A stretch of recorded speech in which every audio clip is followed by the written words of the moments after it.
This is TWiT. It's crazy, right? Because we've all been kind of staring blankly at Magic Leap for several years now. Ooh, there's a rendering. Ooh, there's a rendering of another thing. They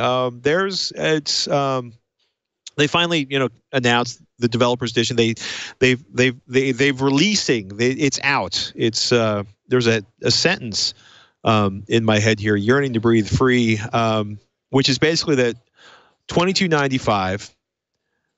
The developers edition, right, which is a little bit less expensive, I want to say, than what Microsoft's augmented reality headset came out for. The super space dude kind of glasses look that you either are going to love or hate. So $2 billion in funding gets you that.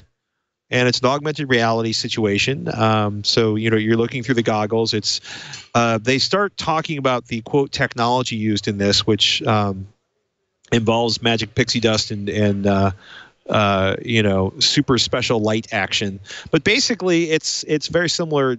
I haven't had one on, mind you, but it sounds, based on what people are saying who have had it on their heads, a lot like the stuff that Microsoft's been doing.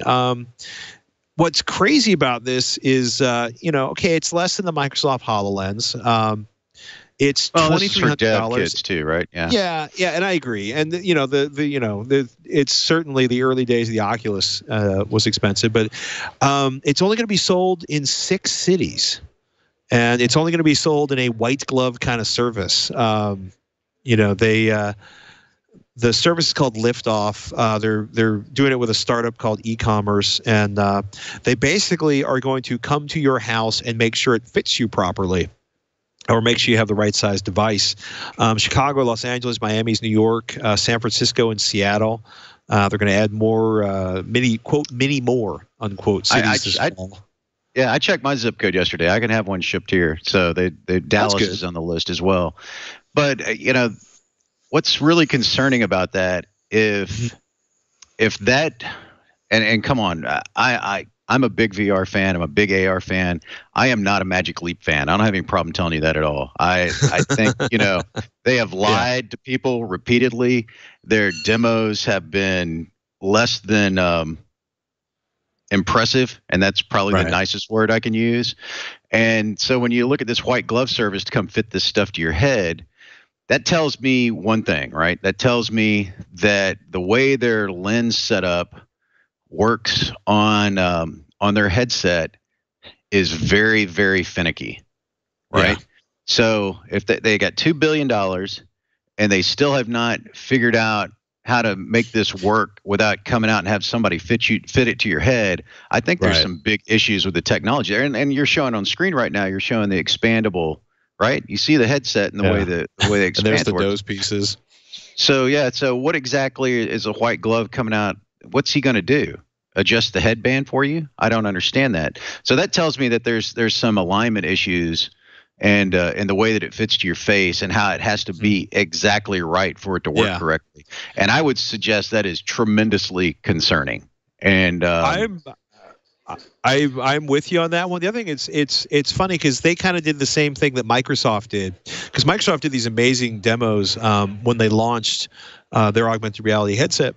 But the demos were sort of a 180-degree field of view. And then when you got your demo, you're looking through a soap bar. And I gotta say, given the amount of money and the amount of time they have in this, I was like, HoloLens, okay, it's gonna be augmented. It's the same kind of. It's looking through a tube, Yeah, and I just, I don't feel.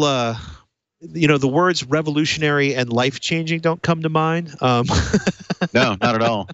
Not at all. I'm looking through 2 little flicker screens that are the size of a postage stamp in front of my eyes. I think, the whole game thing from the side of AR, I think is tremendously gimmicky. I don't see it.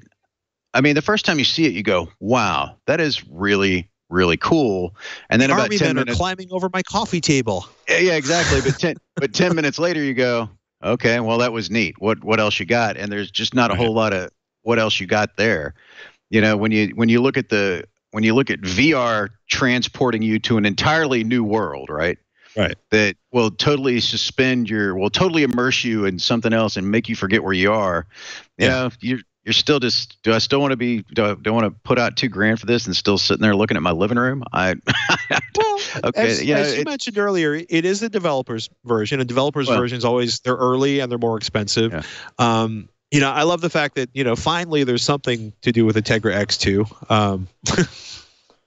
Sorry, that may have sounded ruder than I meant it to. But that was the truth, right? Yeah, you know, so you've got the Lightwear headset, the LightPack computer that straps to your thigh, a handheld controller, and not what I would call particularly awesome battery life. I want to say I heard a number like 3 hours, 4 hours out of it. You know, it's, I mean, it's, yeah, I like that they're using the cameras to locate you. It's 7 years, so much hype. It seems like this is one of those products that should have shipped like 4 years ago, and a lot of venture capital people that hadn't bothered to pay attention to anything else in VR or augmented reality saw demos and just cut checks.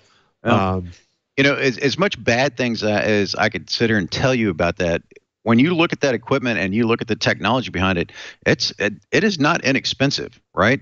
No, that is not a cheap piece of hardware.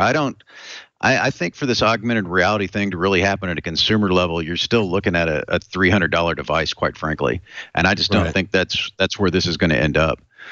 You know, I mean, the next big wave in this, and you were talking about battery packs and this kind of thing. The next big wave, what's really going to push VR forward, is getting rid of the cables.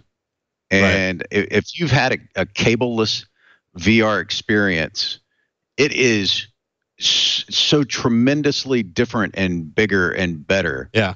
It's simply amazing.